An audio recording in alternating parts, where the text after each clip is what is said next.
नमस्कारम दोस्तों, कल हमने एक टॉपिक पर बात करी थी कि मनुष्य की इस सृष्टि पर उत्पत्ति कैसे हुई। तो कुछ लोगों ने उसको माना कि वो सही है और कुछ लोगों ने माना कि वो सही नहीं है, उसका क्या प्रमाण है।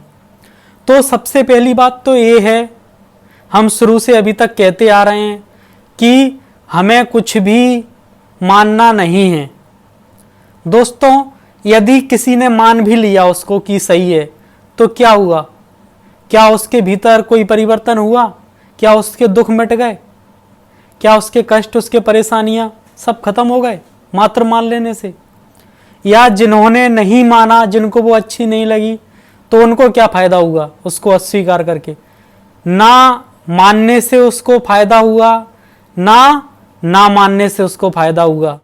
जो समझदार होता है वो मानने ना मानने के झंझट में नहीं पड़ता।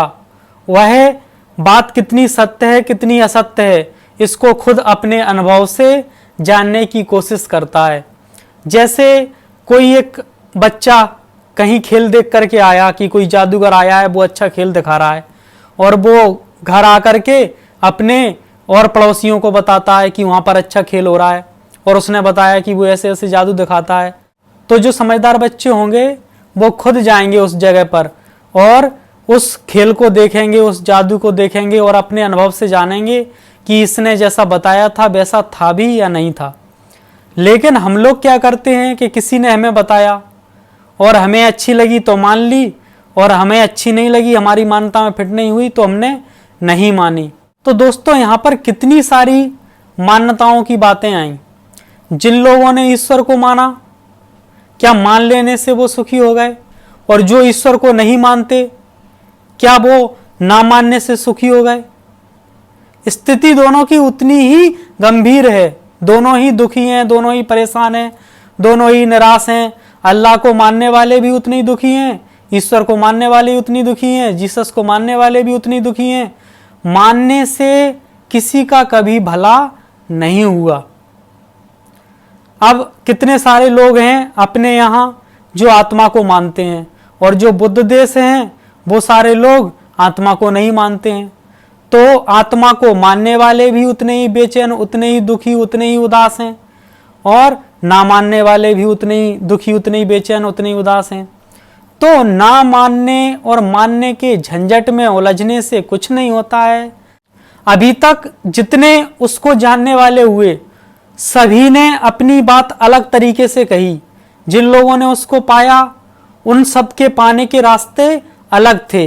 वरना बुद्ध को, महावीर को, जीसस क्राइस्ट को, मोहम्मद को, इन सब को अपनी बातें अलग अलग क्यों कहनी पड़ती? इन सब ने अपने रास्ते अलग अलग क्यों बताए? लेकिन इनके रास्ते जरूर अलग हैं सबके, लेकिन जिसको इन्होंने पाया है वो एक ही है।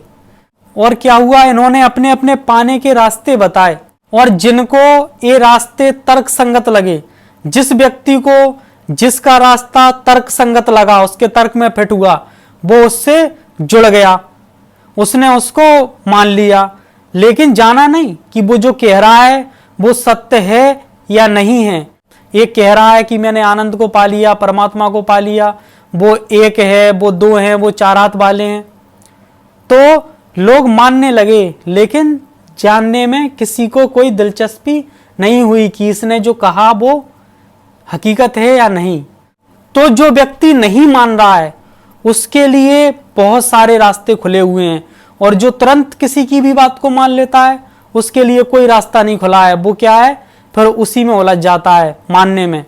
किसी व्यक्ति को भी बता दिया जाए कि उस होटल में बहुत अच्छा भोजन मिलता है और उसका इतना टेस्टी भोजन है, ये है वो है, तो सुनने वाला उस भोजन की बड़ाई सुन करके तृप्त नहीं हो जाएगा, और ना ही ये जान लेगा कि वो भोजन का स्वाद कैसा है, जब तक कि वो उस भोजन को खा नहीं लेगा। और हम धर्म के मामले में यही उलझ जाते हैं, और मानने और ना मानने वालों की एक भीड़ इकट्ठी हो जाती है, और उनमें इतने मतभेद हो जाते हैं कि जिस व्यक्ति ने जो संदेश दिया था वो इसलिए दिया था कि लोगों के बीच में सद्भावना और प्रेम बढ़े, लेकिन उसकी उस मान्यता के द्वारा सद्भावना और प्रेम तो बढ़ा नहीं, बल्कि नफरतें और द्वेष और बढ़ गए। और उन दोनों की मान्यताओं के बीच में टकराव हुआ और उस टकराव ने कई युद्ध तक करा दिए। तो ये समझना जरूरी है कि जो भी उसको जानता है उसका अपना रास्ता होता है, उसके अपने बताने का तरीका होता है। जब कबीर ने बताया तो लोगों ने कहा कि क्या प्रमाण है, तुम जो कह रहे हो वो सही है। तो कबीर ने एक ही बात कही कि तू कहता कागज की लेखी और मैं कहता आंखों की देखी। तो यदि कोई व्यक्ति कुछ बता रहा है कि हम जब भीतर उतरते हैं तो ऐसा ऐसा अनुभव होता है, ये होता है, तो हमें उसकी बातों में नहीं आना चाहिए, ना ही उसकी बातें माननी चाहिए। हमें खुद अपने अनुभव से सब कुछ जानना चाहिए और जानने पर सब कुछ हासिल हो जाता है। और जो बता रहा है उसका एकमात्र उद्देश्य ये है कि जो मैंने पाया है उसको तुम भी जानो, मानो नहीं, लेकिन तुम खुद ही मानने लगो तो वो क्या करे। जब स्वामी रामतीर्थ ने अमेरिका और जापान में खूब धर्म का प्रचार प्रसार किया, कैसे उस परम सत्य को पाया जाए इसके बारे में खूब बताया और खूब उनको मान सम्मान मिला, लोगों ने खूब उनके द्वारा बताए हुए धर्म को समझा। बाद में वो भारत आए और उन्होंने सोचा कि अब भारत के लोगों को भी एक ज्ञान दिया जाए। तो उन्हें लगा कि काशी सबसे धार्मिक नगरी है और उन्होंने काशी से शुरुआत की।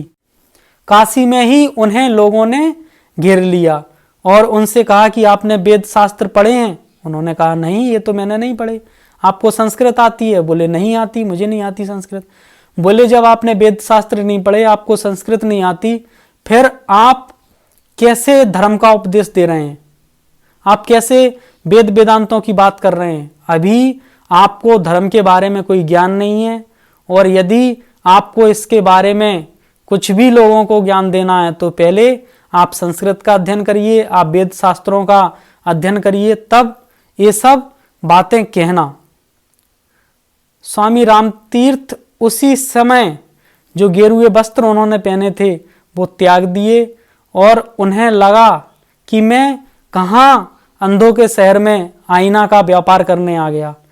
ये लोग तो बहुत मूढ़ हैं, इन्हें तो असली धर्म की बात, असली अध्यात्म की बात समझ ही नहीं आती है। और उन्होंने कहा कि जब एक गेरुए वस्त्रों को गेरुए वस्त्र वाला आदमी नहीं समझ पा रहा है तो इनका पहनना व्यर्थ है, और उनको त्याग करके वो हिमालय चले गए। तो ऐसे ही जब कोई धर्म की नई बात आती है तो हमारी समझ में नहीं आती है, हमें माननी भी नहीं चाहिए, समझनी भी नहीं चाहिए जब तक वो हमारे अनुभव में उतरती नहीं है। और जो समझा रहा है उसका ये उद्देश्य भी नहीं है कि उसके द्वारा कही गई बात को आपके द्वारा समझा जाए। उसका एकमात्र उद्देश्य ये है कि उस बात को सुन करके आपके भीतर प्रेरणा हो कि यह ब्रह्मांड कितना रहस्यों का खजाना है, इसमें कितने सारे रहस्य हैं जो जानने लायक हैं। हम थोड़ी सी 2-4 किताबों की पढ़ी पढ़ाई बातें सुन करके अपने आप को ज्ञानी समझते हैं, लेकिन यहाँ ज्ञान की कोई सीमा नहीं है। तो कृपया करके किसी की भी बातों को सुन करके ना माने, उसको अपने अनुभव से जाने तब माने, तभी बताने वाले का बताना सार्थक होगा और आपका सुनना सार्थक होगा। धन्यवाद।